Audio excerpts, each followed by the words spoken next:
when in crypto art, there was a certain kind of circle jerk that started happening very, very quickly, that the artists are talking to one another and they're patting each other in the back and they're wanting to make sure that all like one another and this kind of a thing, which is ever so natural, because every time there is a new thing that happens, you need to form a natural hierarchy. You need to see who is who and who's really good at something, who's not, and who's coming up, and these kinds of things. And it's great in a certain kind of sense, but given what the premise is, how we're coming into this whole thing, it was very predictably seen that this is going to end up in an utter nightmare. Yeah. So this is where probably also most misunderstood by the crypto art community, is that ever since the beginning, my communication when I'm on Twitter or anywhere, I talk to potentially those people who might be investing or buying or helping or conference, whatever it is. I'm not talking to the other artists. But this, of course, is something people tend to take that in the wrong way. But I really think that people at the same time as being like, we need to expand this market, we all just end up talking to each other. That's why I've kind of stepped back from Twitter, because I feel like it may even be the Twitter algorithm has put us in an echo chamber,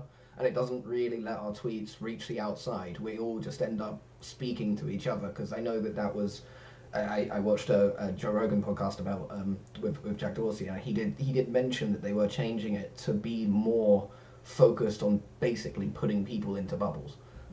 So your community shall never reach out to this other community because you might offend them, or something like that, which it definitely seems to be the case. Fucking safe space, people. Yes. I think that's kind of what it pertains to, because it's weird. I'm sure I've only been on Twitter thankfully since the beginning of the year, but it really does seem like it's not got the exposure and the reach that it used to, and all the social medias feel like that. Like when you go onto one of the new ones, and you're just on there for a little bit, and there's actually usership. For instance, I was using Parler for a little while. I got bored because no one's on there.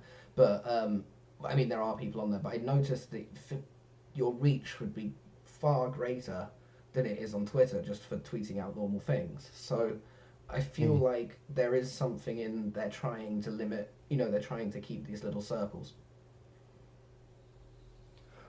And that's how art doesn't grow. That's how the artists don't grow.